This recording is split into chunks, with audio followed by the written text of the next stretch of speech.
welcome back to SoulsMeet, episode 7. 7. You know Monica? It's been 7. Friends. Which one? Yeah. But remind me what When happened. they're talking about the 7 like sensual spots of a woman, and then she's like telling Chandler, "You can go at 1, I want 2, at 2, at 2, 4, 6," and then she goes like 7. Oh, it's coming. It's coming back. I don't have it yet, but it's coming. I love Friends. Same. I love Friends. How are you? Now I ask you. Yeah, because I've been. She's sneaky. She's been asking me because the first one. I don't know who asked the question. Yes. And she's been doing it the past 2 episodes, and I'm like, coming for you. How are you? I'm good. Let's see what's going on in my life. It's like a blur. What's not going on? What's not going on in my life?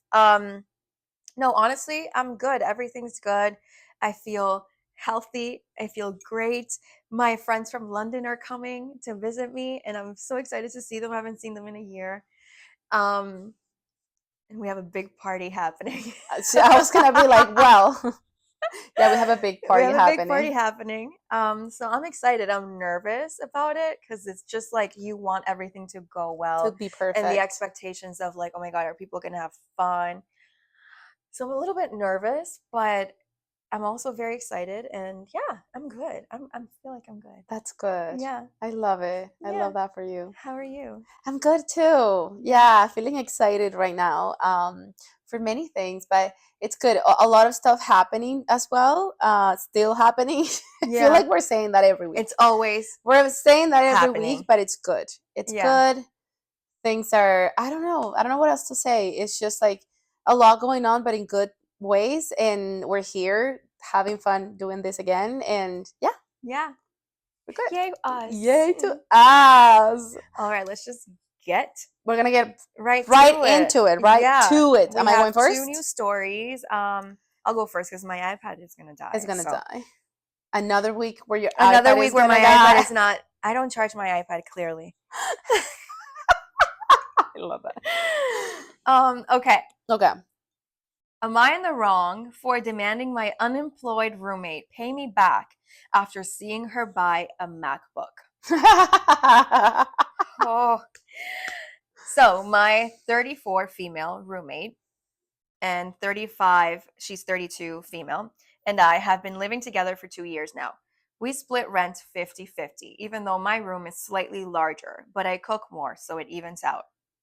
She lost her job last month and asked if I could pay her share of the rent until she gets a new job. I said yes, since we are friends and times are hard. Fast forward to yesterday. I come home from work and see her unpacking a brand new MacBook, $2,000+ in parentheses, and some clothes. I asked her where she got the money to buy this when she doesn't have a job, and she became defensive and told me her parents sent her money for her birthday. I informed her that if she can afford luxury products, she should repay the rent I paid immediately. She claimed the money from her parents as a gift exclusively for those products, and that I volunteered without any conditions.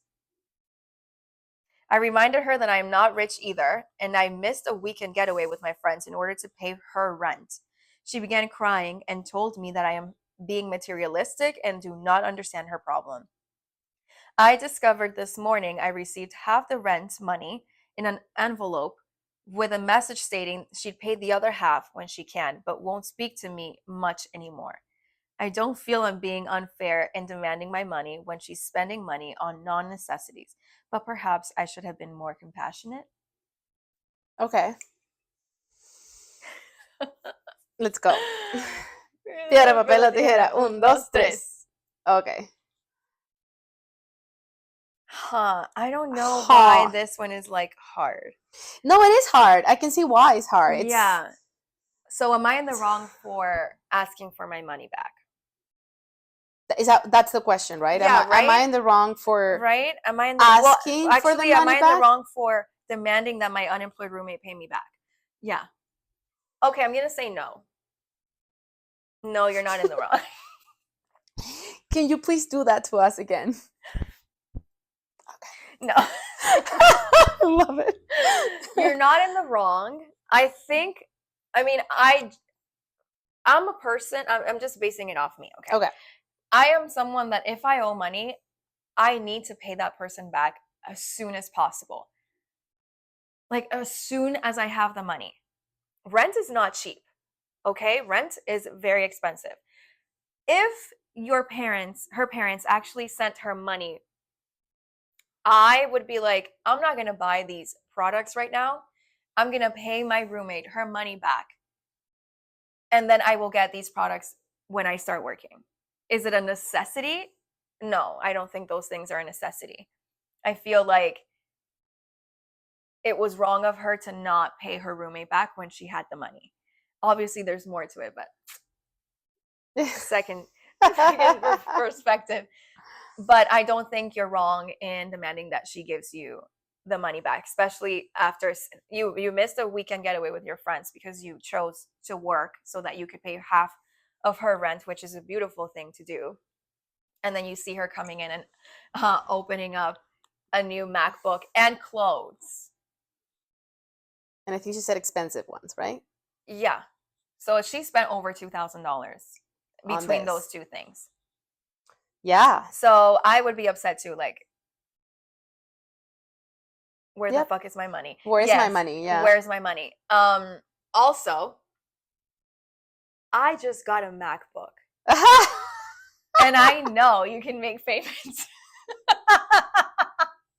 You know, I thought the same thing. I'm like, I'm pretty sure you can buy that. You can make payments. Payments. Yeah. So you could have given your roommate some of the money and kept some like for payments every like monthly for your Mac.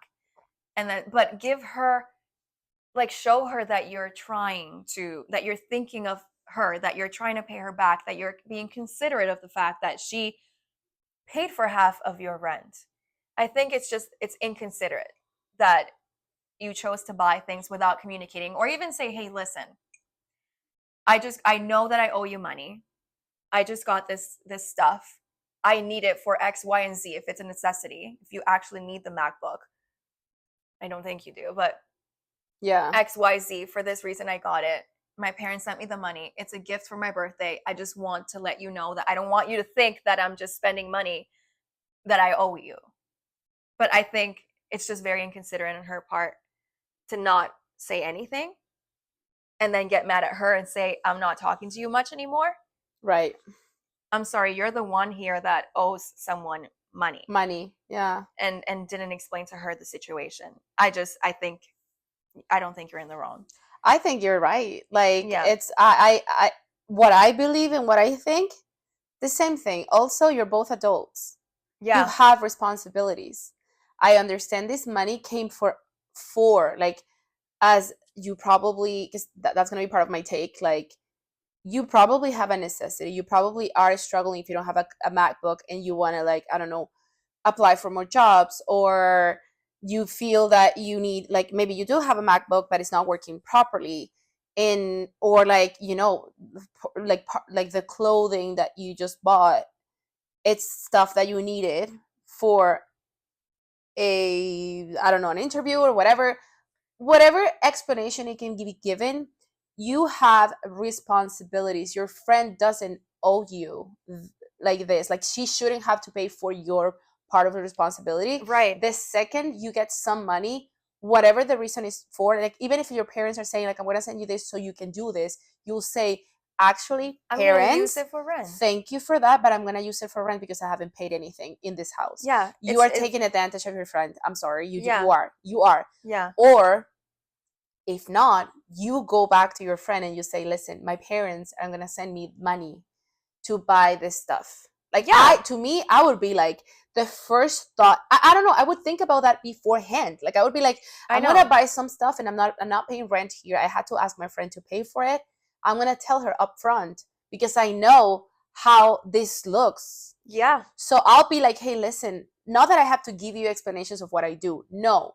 But I do think you should be giving your friend some sort of, like, explanation. Yeah. Like, I you think should you be owe her an giving, explanation. you do. You owe her, like, some sort of, like, hey, just so you know, I'm really struggling. Like, I really need a MacBook for this, and it really need some, like, I need some clothes, and my parents offer to send me some money because it's my birthday. Just so you know, I'm going to spend some money on this. I really, really want to pay you back, but I just really need this for X, Y, and Z. Communicate, because you're roommates. And this is the thing. And I was having this conversation yesterday about like living together, two people that I know that are living together, and it's hard for them to get to a specific um they're trying to get to an agreement, and it's hard for them. And I'm like, it doesn't matter. Darine. Yeah, so it's that. Shout out to no. And to me, I was like, this is the thing. When you live together, you think that because you're roommates in a way, and then you go, oh, because we're friends, or we're family, or we're this, or we're that, we're sisters, or we're like whatever it is. Even if you're living with your mother, but you're an adult, it's gonna be complicated, and you do need to give each other's explanations back and forth, because you are in this moment. To me, you're a company, because you are paying for that house. That household is a project. You like, yes, you do have your own departments, but it's a project. If you both don't clean the kitchen, it's gonna be a mess. If you don't clean the house, it's gonna be a mess. If you don't pay for things, if you don't take care of things, everything you do with another person is a project, and it needs communication. So I think this girl is totally in the right to demand her money. Now, to give another perspective, maybe you were too fast to, I don't know in which way or tone you said you should have paid me. And maybe you could have just brought up the conversation. It's like, okay, I see that you got these things. I think it would be better if you pay me the money instead of like I understand this is money from your parents. And if you needed that, if you're in need of that, if you really need it, because I think she used like the word luxurious. She said like, those are luxuries. Not for you to be buying luxuries. Maybe for her it's a necessity right now that she can see.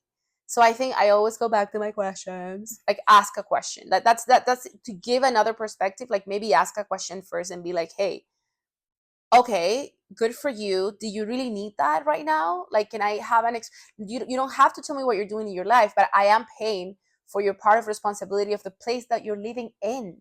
See, I think that in this moment, she does need an explanation. She does, but I'm saying like, I'm lending you some money because in a way it's lending you some money, or I'm taking on your responsibility, and that allows me to be like on top of you and being like, what do you paid for that? What do you pay for that? Right? Like that's the kind of dynamic that I'm like, I don't think that's healthy for you to be expecting her to tell you every single thing that she's paying, just because I can see people being like, but am I gonna have to? Yes, like, I'm not saying you should be telling her exactly where you're spending all the money that you might be getting in, but with big purchases, like, yeah, even if she, because what if, like, to give another take, like, what if the person were saying, like, the one who wrote it, what if for her it's like she doesn't know that she's paying in installments, and like the other money, I don't know, I don't know, like, did she see actually what it is?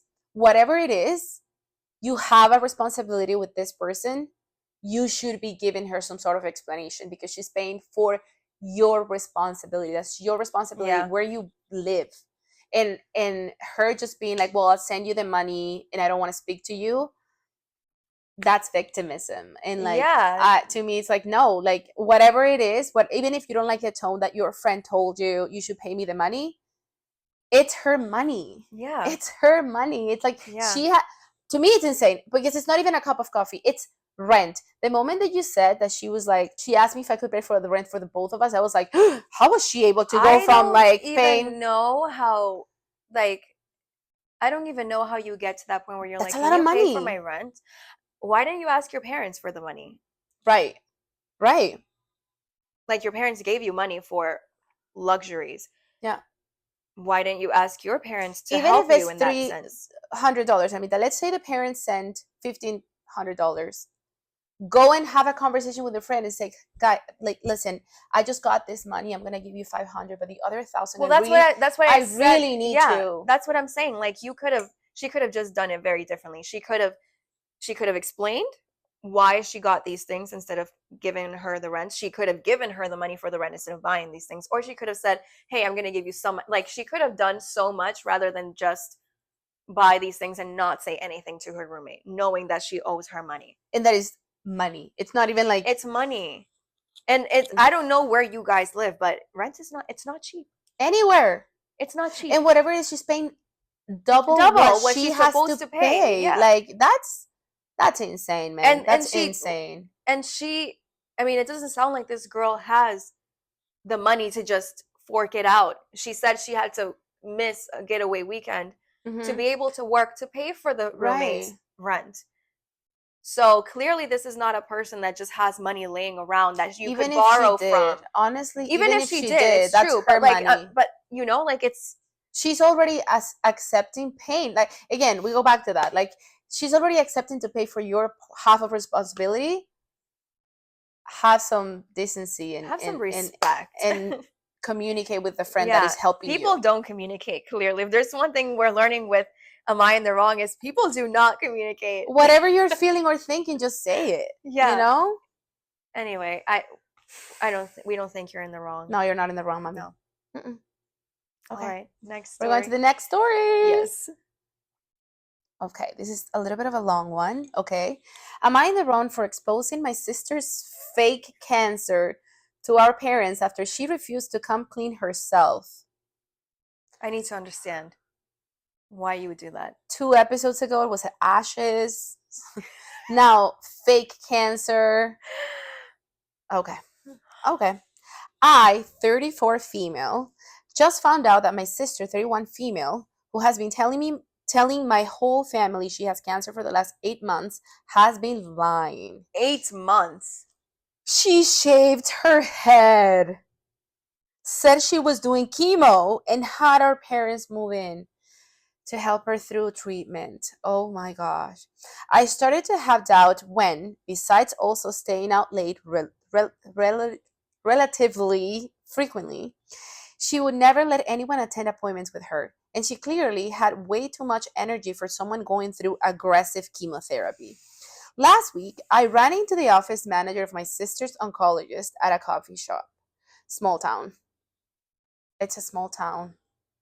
Some people have balls. Yeah. I casually mentioned to my sister, and the office manager was confused. She had no idea who I was talking about. I did some digging through doctors, and I spoke to my sister about what I learned, and she broke down and spilled her guts. It turns out she fabricated the whole story because she was in over her head with debt and wasn't able to afford her apartment anymore. The cancer story got our parents to move in, and she could then stop paying her bills.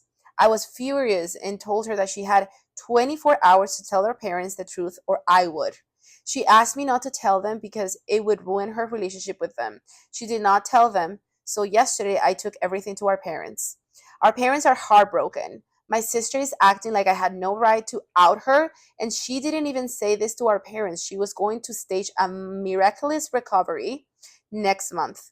She said I ruined her life and that family should be trying to defend each other rather than expose each other. What? I'm sorry. Is that the end? That is the end. Okay. Let's go. So am I in the wrong for exposing my sister's fake cancer?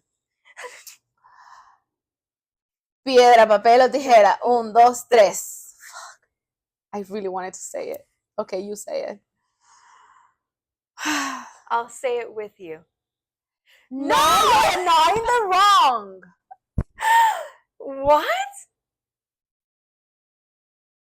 Oh, I already know what my counter take will be because I have something. Okay. Okay. You're not in the wrong. And what a messed up situation. You're not in the wrong. You're not in the wrong at all. In fact, thank you for telling your parents the truth. Imagine how much grief, everything that these poor parents are having to go through, thinking that their daughter has cancer, taking care of them, taking on the financial responsibility. Your poor parents for the last 8 months have been going through all of this because your sister could not afford to pay her rent anymore? obviously there's some sort of mental health. Yeah. Because you to go as far as anyway, but like shaving your head, like going through all the steps, the microphone, going through all those steps to keep pretending. And I'm sorry, the amount of grief, stress, fear that you have put your family through because you could not pay your fucking rent. I'm sorry, but that makes me so angry. There are people in this world who are actually going through this. People that have died from cancer. Like, there are people that are suffering right now because of it. How dare you use something like this because you couldn't pay your rent instead of just asking your parents, your sister, someone for money? Get a third, second, whatever job. Like, I don't know. But honestly, to go as far as to make up this whole story, what, like, that is so messed up. No, you are not in the wrong for taking matters into your own hands and exposing your sister. The fact that she's over here saying, then flipping it around on you, like gaslighting you. We're supposed to stand up for each other. How are you standing up for your parents in that situation? You've given them nothing but like stress in these moments. You're being a hypocrite in so many different levels, but you're being such a hypocrite saying that to your sister. Yep.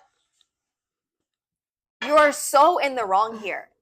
Like, there's so much, you've done so many things wrong here. But genuinely, girl. Yeah. That's fucked up. That's fucked up. Go ahead. Yeah, I mean, go girl, because I understand your frustration right now because I feel the same way right now. Like, I think this is a very delicate like point of view because we're talking about being sick and we're talking about one of the illnesses that kills so many people, and it's hard on the person, it's hard on the family. It like literally tears you apart and your family sometimes. Like, it's so scary. People usually end up like looking and feeling so like in so many levels. This is such a deteriorating type of illness, whichever it is, in whatever organ it is, that is so wrong that this person is playing with that. Just because I have to give you another perspective, your sister, I don't think she's okay. No, I don't think a person that goes as far as to shaving her head too, shaving like her head, everything is wrong. Because I was like, yeah, like already faking some sort of illness, that's already a sign of something. And out of all of them, cancer, because like you said, it is the most, I mean, we don't know what type of cancer she was faking. Faking, but it must be something aggressive enough for you to have to go through chemo and shave your head.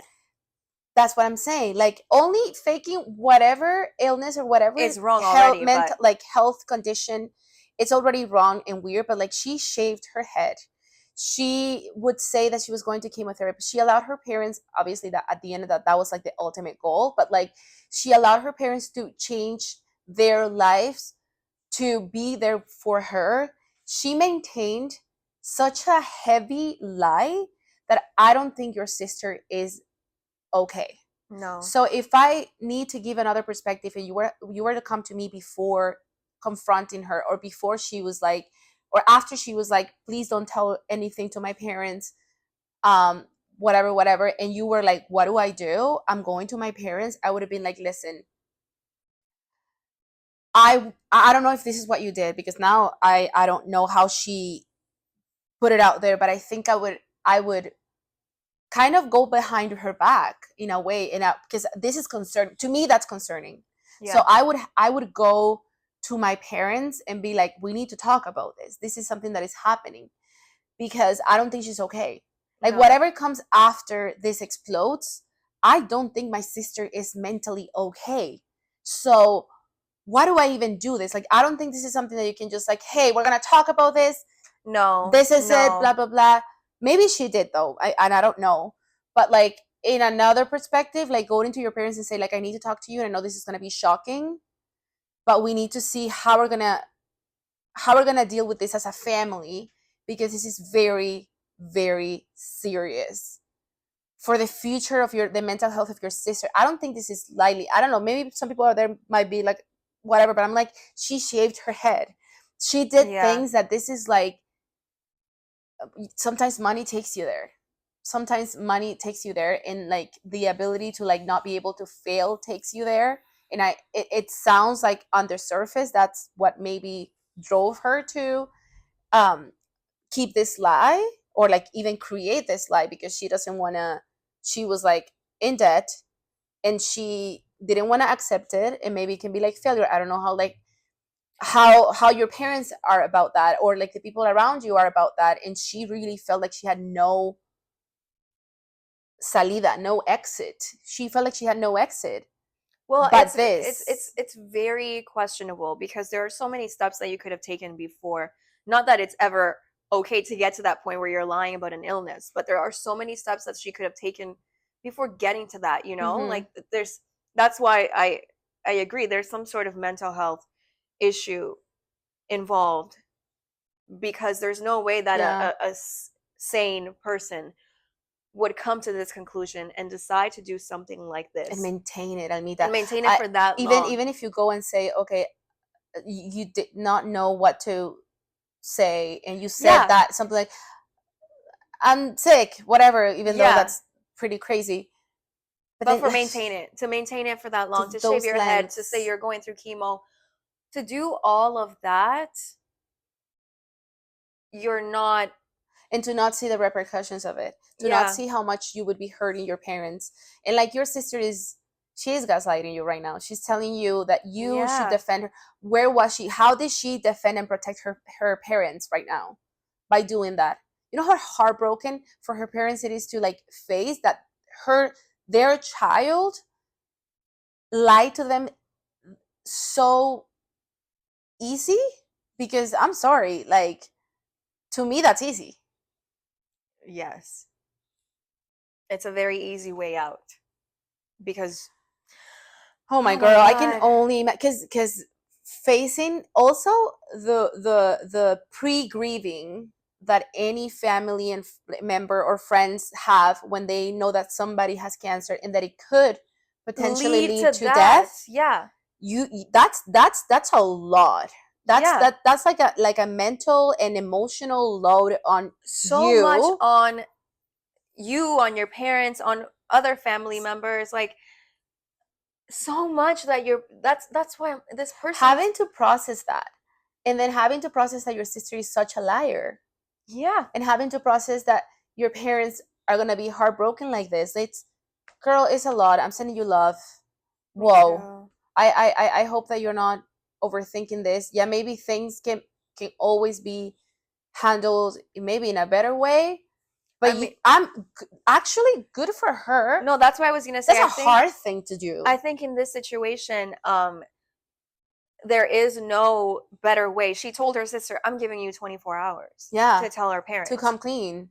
And so she gave her time to come clean, and following through. And she said, "No, don't tell my parents." So she was gonna continue going through with all of like, and she followed through her like this person. It's good for her, because I can only imagine how hard that was to be like, I'm gonna have imagine having to break that to your parents, to your parents who knows what they've been doing to take care of their sick daughter. Who knows how old the parents are? Who knows how able they are? Who knows how financially stable they are? We don't know any of this. Like your sister didn't think at all about anyone but herself.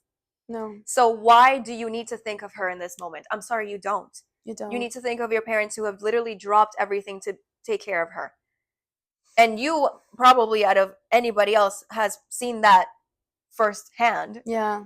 So I'm sure that you feel strongly. If you gave your sister only 24 hours, it's because you feel first of all, the lie is massive. But also you must see how much your parents have been struggling through all of this. Yeah. So you're not in the wrong at all. You're not. No, you're not. You gave her time. She decided to keep on lying. She told you that, oh no, it's you. You should be supporting me. No, you gave her time. And she chose this was to going keep on lying. for so long. 8 months. 8 months. You know what 8 months is, and like how the fear that her parents must have had. I mean, and I that she do was gonna think come. That's a there are lie. ways to recover from this. I think, and I think after everything kind of calms down, there is a way that you guys as parents as and sister can come to her and be like, we're here to support you and help you, because I think moving forward we need to look at the situation more than like what you did to me is like what she did to herself, what she continues to do to herself, because she continues to believe that that was okay. So there's so much more in there that I think now as a parent family moving forward, it's more, the focus should be more about how are we going to treat this, or how are you going to treat it, because at the end of the day she's an adult, she can do whatever she wants. But if you continue to do it as a family, it's like next step, like not shame her more for it, but just hard, but looking for what's next for a person that literally, like, I don't know, I compare to like this to like, you know, when like addicts lie and they steal from their family members, like you lose complete trust in that person. Of course.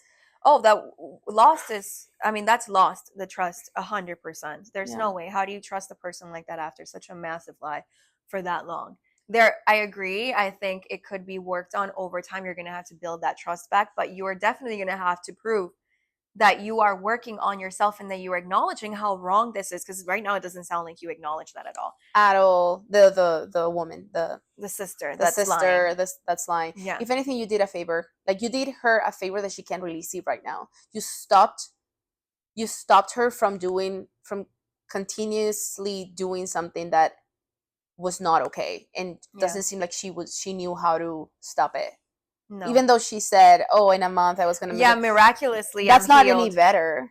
That's not better, and I don't believe that. Yeah, me neither. I don't believe that. Well, so, you're not in the wrong. You're not in the wrong, my love. And I'm sending you a lot of love, support, and patience. This is a lot. This is a lot.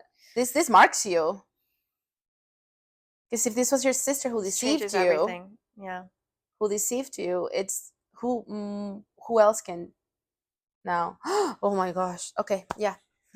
Thank you for joining us for another episode of SoulsMeet. See you next week. See you next time.